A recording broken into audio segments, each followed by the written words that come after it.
Dear friends and बेलव्ड students, प्यारे प्यारे दोस्तों, स्वागत है आप सभी का Sudarshan Gurukul group of education के इस यूट्यूब चैनल पर।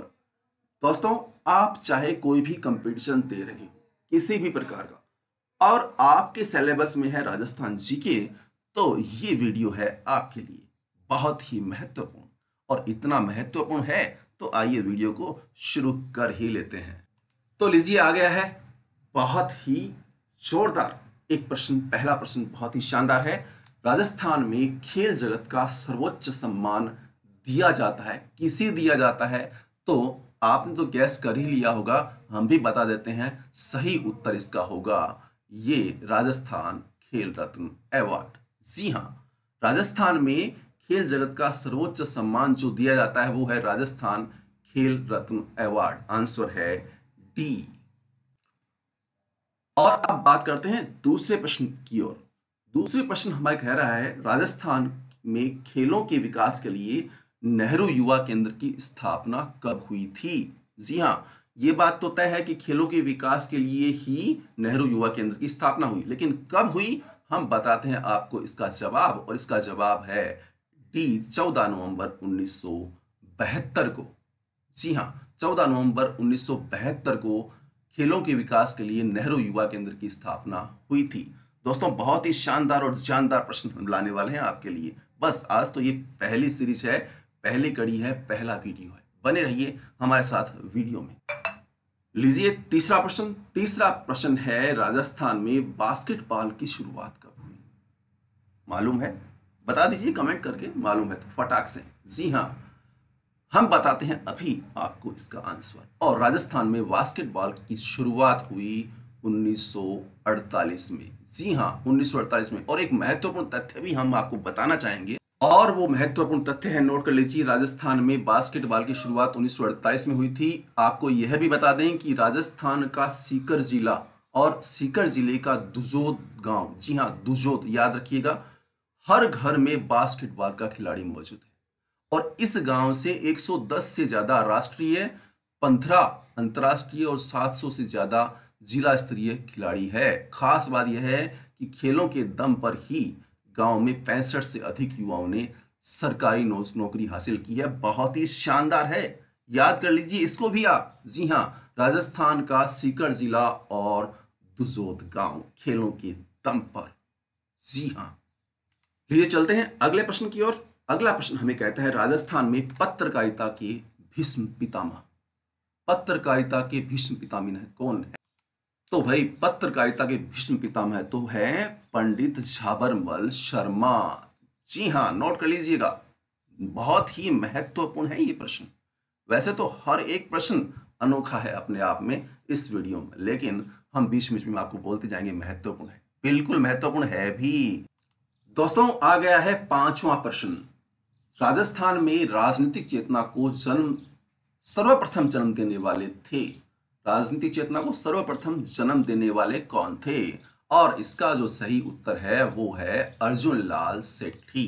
जी हाँ, अर्जुन लाल सेठी। और छठा प्रश्न है, मेवाड़ प्रजामंडल की स्थापना किसके द्वारा की गई? जिसके द्वारा की गई वह है, इन चार में से एक है उत्तर, और वो उत्तर है माणिक्यलाल वर्मा।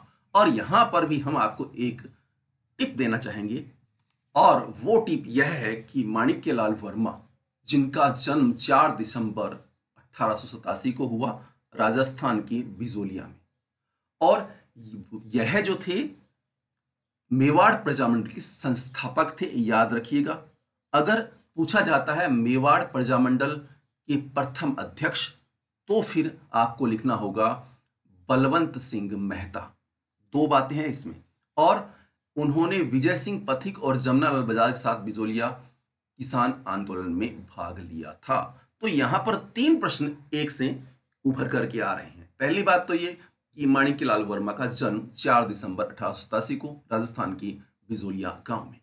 दूसरा प्रश्न यहां बन रहा है, मेवाड़ प्रजामंडल के संस्थापक माणिक्यलाल वर्मा। और तीसरा प्रश्न यहां पर बन रहा है, मेवाड़ प्रजामंडल के प्रथम अध्यक्ष बलवंत सिंह मेहता। आपको तो याद हो ही गया होगा। तो आ गया है सातवां प्रश्न। स्वतंत्रता संग्राम सेनानी एवं शहीद सागरमल गोपा का नाम तो आपने सुना होगा। अब आपको बताना है कि इनका जन्म कहाँ हुआ, कहाँ के निवासी थे। तो वे निवासी तो राजस्थान के थे और जन्म हुआ इनका जैसलमेर में। जी हाँ, सागरमल गोपा का जन्म जैसलमेर में हुआ।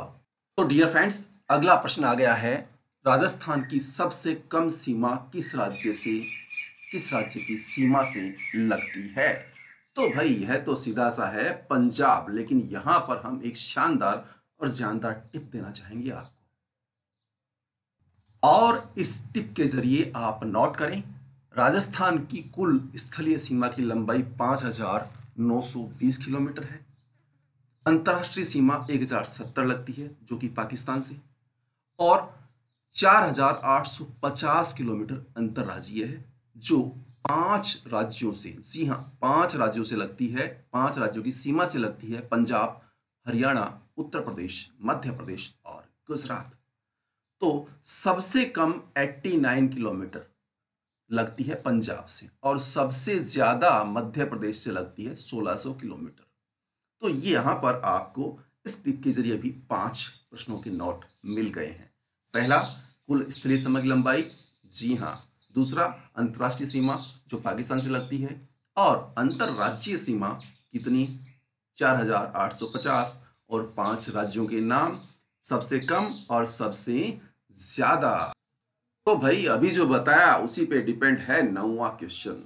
राजस्थान की सीमा कितने राज्यों की सीमा को स्पर्श करती है? जी हाँ, 5। अभी तो बात की थी। अगला प्रश्न 10वां, राजस्थान का दूसरा सबसे बड़ा शहर। तो दूसरा सबसे बड़ा शहर, पहला कौन सा है, तीसरा कौन सा है, ये भी तो पूछा जा सकता है। लेकिन फिलहाल प्रश्न में दूसरा सबसे बड़ा शहर, तो भाई दूसरा सबसे बड़ा शहर जोधपुर है 2011 की जनगणना के अनुसार। अब आप ये भी जानना चाहेंगे कि पहला कौन सा है और तीसरा कौन सा है। तो देखिए भाई, जो क्रम है, सबसे बड़ा जयपुर, उसके बाद जोधपुर, और 3 नंबर पर कोटा। यानी 2 नंबर पर दूसरा सबसे बड़ा शहर जोधपुर है, और पहला जयपुर, और तीसरा कोटा है। अब आपको यहां पर यह ध्यान रखना होगा, 2011 की जनगणना के अंतिम आंकड़ों के अनुसार। तो प्यारे प्यारे दोस्तों, 11वां प्रश्न हमारा है, राजस्थान में झामरकोटड़ा क्षेत्र, झामरकोटड़ा बहुत ही शानदार प्रश्न है, निम्न में से किस खनिज से संबंधित है? और सही जवाब है रॉक फास्फेट। जी हाँ, रॉक फास्फेट। अब यहां पर आपको ये याद रखना होगा, झामरकोटड़ा, कोतरा या कोटरा जो भी है, लेकिन झामरकोटड़ा ही बोलते हैं, राजस्थान के उदयपुर जिले में स्थित है। जी हाँ, ये भी याद रखना है। और झामरकोटड़ा की खदानें जो है, देश में एकमात्र व्यावसायिक रूप से शोषक जो है रॉक फॉस्फेट खदान है, वो है झामरकोटड़ा, जो कि पड़ता है राजस्थान के उदयपुर जिले में। लीजिए, 12वां प्रश्न आ गया है, राजस्थान में विस्तृत रूप से प्राप्य अज्वलित ईंधन खनिज कौन सा है? लैंग्वेज का आप ध्यान रखेंगे, अज्वलित ईंधन खनिज विस्तृत रूप से, वो भी राजस्थान में। तो भाई इसका जवाब तो अभ्रक ही होगा। और 13वां प्रश्न बहुत ही आसान है, राजस्थान का सर्वाधिक भाग आप सभी जानते हैं, इसमें रेगिस्तान आना ही है। बिल्कुल रेगिस्तान इसका जवाब है। अब इसके साथ ही एक प्रश्न और बनता है, 14वां, राजस्थान का सबसे कम भूभाग। सबसे कम भूभाग, तो भाई इसका जवाब तो ए होगा, पहाड़ी प्रदेश। और अगला प्रश्न है जरगा पर्वत के बारे में, कौन से जिले में है जरगा पर्वत? जी हाँ, बिल्कुल सही कहा आपने, उदयपुर जिले में है। लेकिन यहां पर एक शानदार टिप। अब देखिए भाई, ये तो आपने बता दिया, ये तो आपको पता चल गया कि राजस्थान के उदयपुर जिले में जरगा पर्वत है। लेकिन अरावली भारत के पश्चिमी भाग राजस्थान में स्थित एक पर्वतमाला है, याद रखिएगा। भारत की भौगोलिक संरचना में अरावली सबसे प्राचीनतम पर्वत है, और यह संसार की सबसे प्राचीन पर्वत श्रृंखला है जो राजस्थान को उत्तर से दक्षिण 2 भागों में बांटती है। ये नया प्रश्न हो गया टिप के रूप में। और अरावली का सर्वोच्च पर्वत शिखर सिरोही जिले में है, गुरु शिखर। जी हाँ, गुरु शिखर। और जो कि माउंट आबू यानी सिरोही में है। अब यहां पर आपको यह भी याद रखना है कि कई बार गुरु शिखर की ऊंचाई पूछ लेते हैं, हाइट, तो 1722। अब भाई ऊंचाई जो है वो 1722 मीटर है और जिसे 5650 फीट कहा जाता है। और इसकी मात्र श्रेणी भी पूछी जा सकती है, अर्बुदा पर्वत, ये भी याद रखिएगा। तो दोस्तों अगला प्रश्न आ गया है, राजस्थान के किस भौतिक प्रदेश का सर्वाधिक विस्तार है? तो भाई राजस्थान में तो पश्चिम मरुस्थल ही है सर्वाधिक विस्तार। जी हाँ, भौतिक प्रदेश में सर्वाधिक विस्तार पश्चिमी मरुस्थल का है। प्यारे प्यारे दोस्तों, 16वां प्रश्न, अभी 17वां लेने वाले हैं। टोटल जो प्रश्न है इस वीडियो में 30 प्रश्न हमने लिए हैं। बहुत शानदार शानदार जानदार जानदार प्रश्न बाकी हैं अभी तो। लेकिन अभी तक का वीडियो आपको कैसा लगा हमें कमेंट करके बता दें। और एक रिक्वेस्ट आपसे, क्योंकि यदि आप चैनल पर नए हैं, चैनल को सब्सक्राइब नहीं किया है तो सब्सक्राइब अवश्य कर लें। हमारा सफ़र अभी शुरू ही हुआ है दोस्तों, और इतने कम समय में आपका इतना प्यार, स्नेह और विश्वास हमें मिला है जो हमें आगे बढ़ने की प्रेरणा देता है। प्यारे प्यारे दोस्तों, यदि आपने चैनल को सब्सक्राइब नहीं किया है तो सब्सक्राइब अवश्य करें। लीजिए लेते हैं 17वां प्रश्न। कछारी मिट्टी क्या है? क्या है कछारी मिट्टी? कछारी मिट्टी बांगर है भाई। जी हाँ, बांगर। आप यहाँ पर एक छोटा सा टिप लेते हैं, और टिप ये है कि गंगा के मैदान की पुरानी कछारी मिट्टी बांगर कहलाती है। पुरानी कछारी मिट्टी कहाँ की? गंगा के मैदान की, याद रखिएगा। और बांगर वह ऊंचा भाग है जहां नदियों की बाढ़ का जल नहीं पहुंचता है। और एक विशेष बात, यह पुरानी जलोढ़ मिट्टी से ही बना हुआ है। इसमें कैल्शियम प्रचुर मात्रा में है। तो बांगर के बारे में देखिए, 4 शानदार प्रश्न हमारे सामने आ गए हैं। पहला तो आपको बताया ही था अभी कि गंगा के मैदान की पुरानी कछारी मिट्टी बांगर। बांगर क्या है? वह ऊंचा भाग जहां नदियों की बाढ़ का जल नहीं पहुंचता। और यह पुरानी जलोढ़ मिट्टी से बना हुआ है और इसमें कैल्शियम की प्रचुरता होती है। तो प्यारे प्यारे दोस्तों, 18वां प्रश्न, बाजरे का उत्पादन किस प्रकार की मृदा में किया जाता है? तो भाई बाजरे का उत्पादन तो बलुई मृदा में, जिसको बालू रेत कहते हैं। जी हाँ, बलुई मृदा में बाजरे का उत्पादन। बहुत ही आसान सा प्रश्न है। लीजिए अगला प्रश्न लेते हैं। मूंगफली की फसल के लिए किस प्रकार की भूमि सबसे अधिक उपयुक्त रहती है? और इसका जवाब है बलुई दोमट मृदा। जी हाँ, बलुई दोमट मृदा। अब यहां पर एक छोटी सी टिप, और टिप ये है कि मूंगफली की खेती विभिन्न प्रकार की मृदाओं में की जा सकती है। पहली बात तो ये।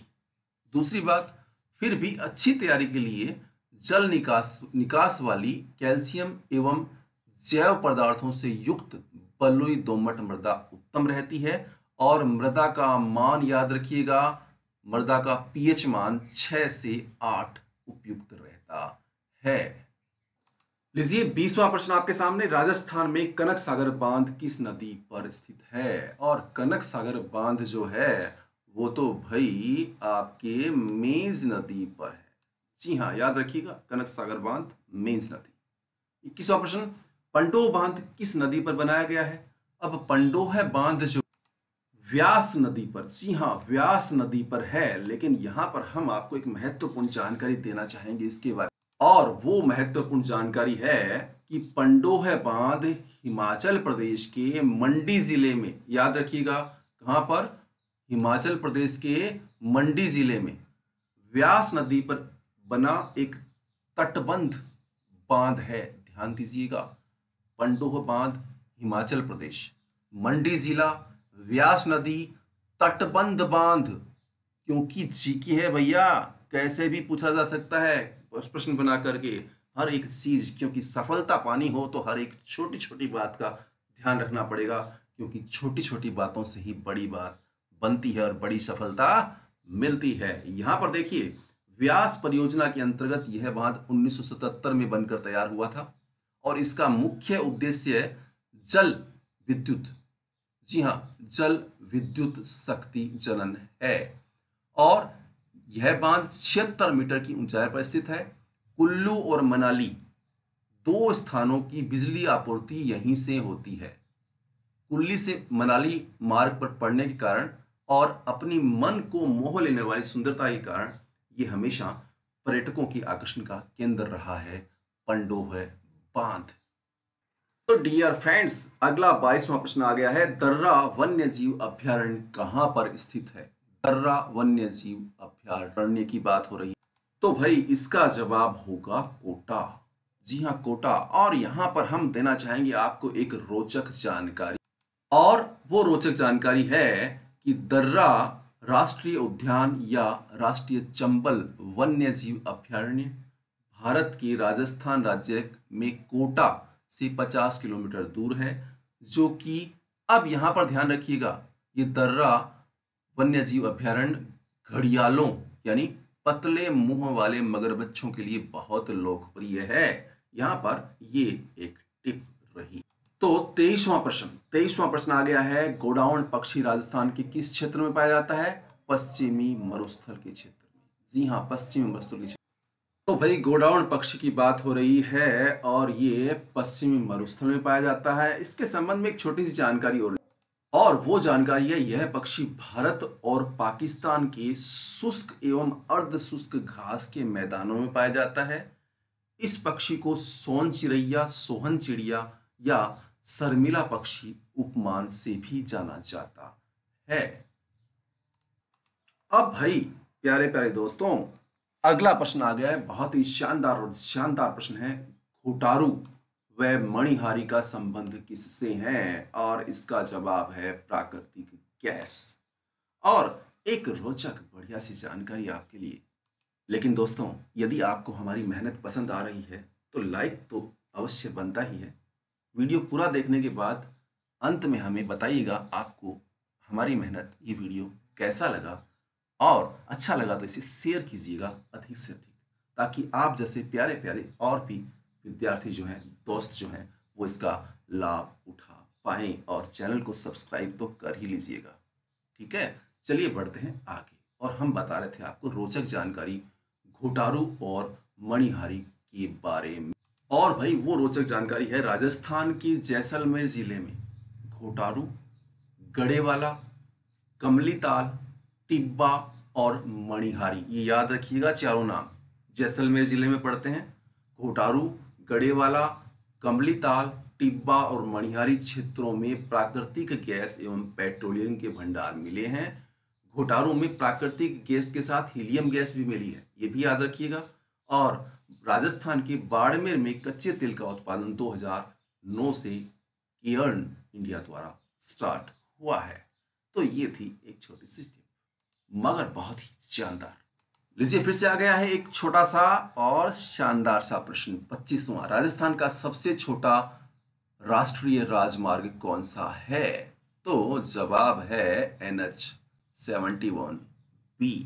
जी हाँ, और एक छोटी मगर रोचक जानकारी और ले लेते हैं। राज्य में सबसे लंबा राष्ट्रीय राजमार्ग पूछे तो NH-15 है, नया 68, 11, 62, 875 किलोमीटर। और सबसे छोटा NH-919 1919, पुराना 71B और 4.7 किलोमीटर इसकी लंबाई है। याद रखिएगा प्यारे प्यारे दोस्तों। प्यारे प्यारे दोस्तों, अगला प्रश्न 26वां, राजस्थान के मेवाड़ और बाड़मेर में पुरुषों का सामूहिक वृत्ताकार नृत्य कहलाता है। क्या कहलाता है? जी हाँ, बिल्कुल, गैर नृत्य, ये इसका जवाब होगा। अगला प्रश्न लेते हैं, बिसल देव की वीरता, पराक्रम और राजमती के साथ प्रेम का वर्णन किस कवि ने अपनी कृति बिसल देव रासों में की थी? तो भाई इसका जवाब होगा नरपति नालह। जी हाँ, नरपति नालह ने बिसल देव रासों में बिसल देव की वीरता, पराक्रम और राजमती के साथ प्रेम का वर्णन, इसे भी याद रखिएगा, बिसल देव रासों में की थी। कवि का नाम है नरपति नालह। तो डियर फ्रेंड्स, 28वां प्रश्न आ गया है आपके सामने। झाला झाला नहीं हाला झालारी सॉरी कुंडलियां की रचना किसने की थी? हाला झालारी कुंडलियां की रचना किसने की थी? और जवाब है ईश्वरदास। जी हाँ, ईश्वरदास इसका जवाब है। इन्होंने ही हाला झालारी कुंडलियां की रचना की थी। और अगला प्रश्न है, कालबेलियों की स्त्रियों द्वारा भीख मांगते समय राजस्थान में किया जाने वाला नृत्य जिसमें चंग का प्रयोग किया जाता है। बहुत ही शानदार और शानदार क्वेश्चन है। और अब इसका जो उत्तर है हम बताते हैं आपको थोड़ा सा विस्तार से। जी हाँ, बहुत ही प्यारा क्वेश्चन है और एक प्रश्न बहुत से जवाब लेकर आया है, बहुत से प्रश्नों को छोड़कर आया है और हम बताएंगे बाईपास के थ्रू। तो भाई इसका जवाब है बागड़िया नृत्य। और बाईपास में बा यानी बागड़िया नृत्य, यह घर घर जाकर भीख मांगते समय किया जाने वाला नृत्य है। महिलाएं, केवल महिलाएं, और मुख्य वाद्य यंत्र चंग होता है। और एक छोटी सी जानकारी जो आप सभी को पता है, गुलाबो बाई कालबेलिया नृत्य की अंतर्राष्ट्रीय ख्याति प्राप्त कलाकार है। और बाई ई इंडोनी की बात करें, हम इंडोनी की बात करें तो यहाँ पर देखिए भाई, इंडोनी नृत्य की बात, तो इस नृत्य को स्त्री और पुरुष दोनों मिलकर करते हैं। नृत्य गोलाकार पथ पर पुंगी खंजरी वाद्य यंत्रों के साथ किया जाता है। इंडोनी घड़े व सिर के बीच रखे जाने वाली गोलाकार वस्तु होती है। और इस इंडोनी नृत्य में औरतों की पोशाकें बड़ी कलात्मक होती है। इनके बदन पर मणियों की सजावट होती है। अब देखिए आगे बात करें, बाईपास प पणिहारी नृत्य। और पणिहारी नृत्य की बात करें तो भाई यह नृत्य एक युगल, महिला और पुरुष दोनों, और इसका जो प्रमुख वाद्य यंत्र है वो है ढोलक बांसुरी। पनिहारी स्त्रियां अपने सिर पर 5 से 7 मटके रख करके नृत्य करती है। और संकरिया नृत्य, और संकरिया नृत्य की बात करें तो यह नृत्य प्रेम कथा यानी कहानी पर आधारित स्त्री पुरुषों द्वारा किया जाने वाला नृत्य है। इस नृत्य में अंग संचालन बहुत ही सुंदरता से होता है। इस नृत्य की प्रमुख नृत्यांगना कंचन, सपेरा, गुलाबो, कमली और राज की है। गुलाबो सपेरा अजमेर की है, जिसको 2016 में पद्मश्री से सम्मानित किया गया। तो ये इसके साथ में कुछ स्पेशल जानकारी थी जो हमने आपको उपलब्ध करवाई। तो प्यारे प्यारे दोस्तों, इस प्रश्नोत्तर की पहली श्रृंखला में भाग 1 में हमने 30 प्रश्न लिए थे। ये प्रश्न और इनके जवाब आपको कैसे लगे कमेंट करके हमें जरूर बताइएगा। अभी 30वां प्रश्न बाकी है, वैसे हम बताएंगे प्रश्न का उत्तर भी आपको। लेकिन वीडियो अच्छा लगा है तो लाइक कर दीजिए, चैनल को सब्सक्राइब तो आपने कर ही लिया होगा, और अधिक से अधिक शेयर कीजिए इस वीडियो, ताकि अन्य जो आप जैसे प्यारे प्यारे विद्यार्थी हैं, दोस्त हैं, वो भी इसका लाभ उठा पाए। लीजिए बात करते हैं तीसरे और अंतिम प्रश्न की। और प्रश्न है, कुलदेवी बाण माता की आराधना राजस्थान में कहां पर होती है? अब कुलदेवी बाण माता की बात करें तो भाई इसका जवाब होगा मेवाड़ में। जी हाँ, मेवाड़ में। लेकिन इससे संबंध में एक छोटी सी रोचक शानदार जानकारी भी ले लीजिए, और वो जानकारी है श्री बाण माता, श्री ब्रह्माणी माता जी, श्री बायण माता जी, श्री बाणेश्वरी माता जी। ये इन नामों से इनको पुकारते हैं, लेकिन ये मेवाड़, सही जवाब है मेवाड़।